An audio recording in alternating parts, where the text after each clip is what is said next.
People always wait for this time. And by the way, every Thursday, right here on Hot 96, we invite folks from the outside to come tell us their story. You know who I was talking to the other day? Who? A guy called Sanjeev Shah, RMA Motors. Oh. RMA, oh my God. His story.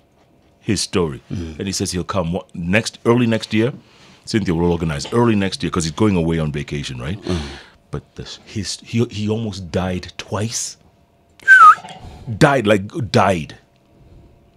That's just a small snippet. In the meantime, you and I, it's our time.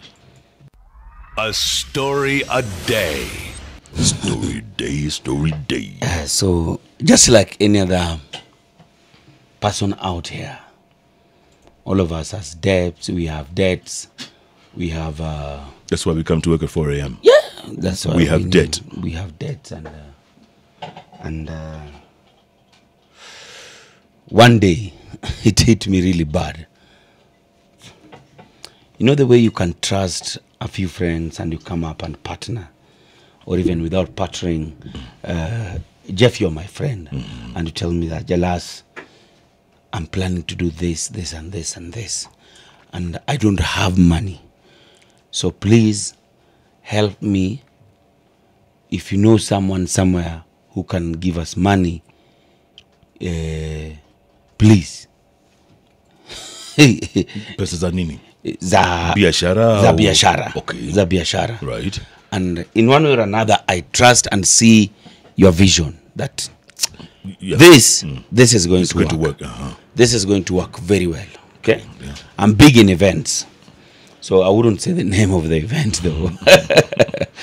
So my friends come to me, and I sign up and guarantee that what? You're the guarantor. I am the guarantor of up to almost 3 million shillings. And I say, you know what? My neck is on this. You get what I mean? Yeah. So if you guys don't pay, I'll be the one responsible. And you told them? And I told them. So we agree and we sign, and they go ahead and do the event. You understand? But because of the timings and everything, it wasn't that successful. And the worst happened. One of the main partners who was part of this event passes on in an ugly accident on Thika Road. Evening driving, hits a truck and passes on. It was a very big story. Maybe people have started already relating who it was. So he was the other person whose name was as a guarantor, or as the main person who will actually pay, so I have a debt of 3 million to pay. You get, so I start putting up things together and tell the guys, the unfortunate happened, but your money is still your money, and I'll be able to pay. So I start paying. I go and agree with these guys that I might not have the 3 million immediately, but if you can break it down throughout, I'll be able to pay. Meanwhile, I'll also be talking to the family members to know what their son had got himself into, and the fact that I guaranteed this, and that they need to come in and help me pay. So we agree with the family team that they will also be part of the paying. So I paid a bit of it, and so they were to pay the rest. You get? How much was remaining? Around 1.5 million. I paid almost half. You paid half. I paid half of it. And, accrued interests and everything. So these guys were supposed to be paying the rest. But remember, their son is dead, and I am the one left now to pay for the rest. You get? So my head is in this, and wow, I started paying again. But then I didn't have money then, because now I'd already finished my part, and this other part was left for these guys. So they defaulted throughout because they didn't think it was that anything. So one day I leave the radio, and the HR manager calls me and tells me there's some guys here who would like to see you. They've come to the radio station. Yeah, they've come and they've explained to the HR, the whole process. Then I'm called and told, do you know this debt? Do you know this? I told, yeah, I know these guys. I know, and I explained the situation, and I said that I'd already paid my part, you see. But the law is, if you signed up as a guarantor, whether you've paid your part or not, until the last coin is paid, you are not... The debt is yours. The debt is mine.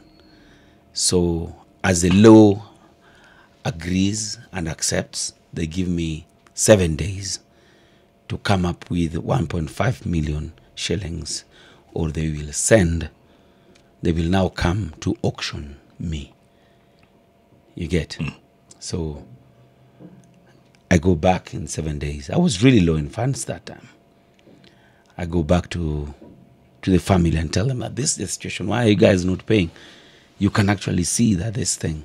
So they say they will pay, they will call me and allow me to go pick money. So, wow, kidogo, the 7 days elapse, and they have been just playing games, and they had not paid and anything.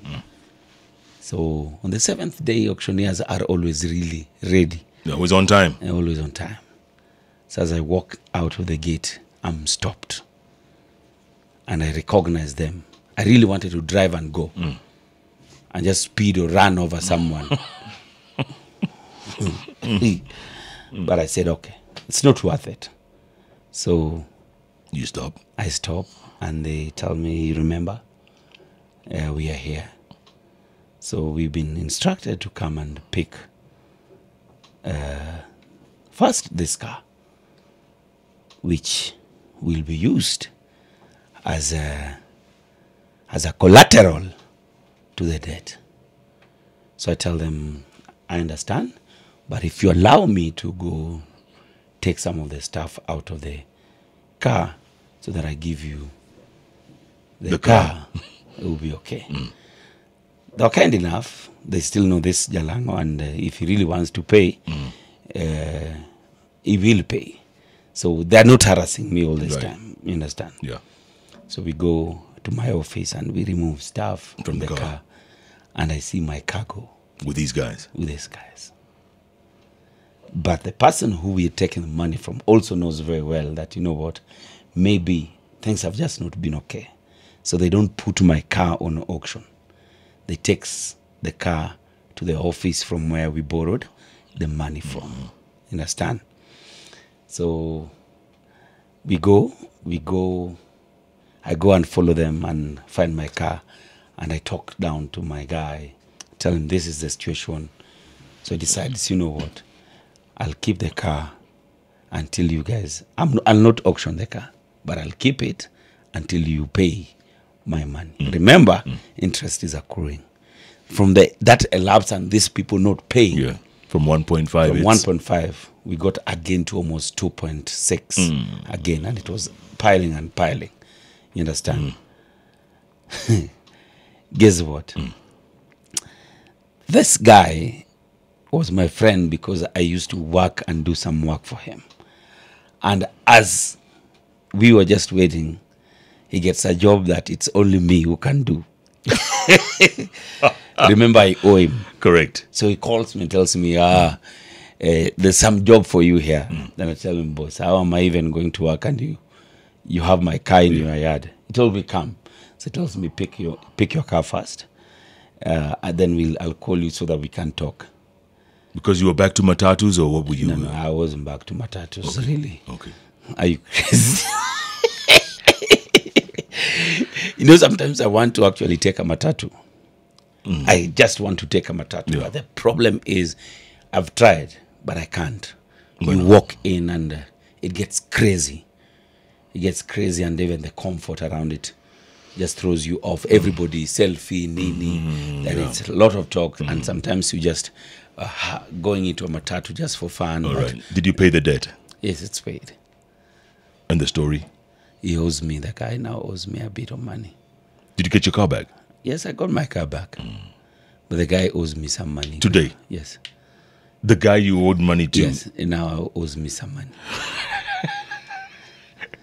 That's what we call a story. Who is this guy?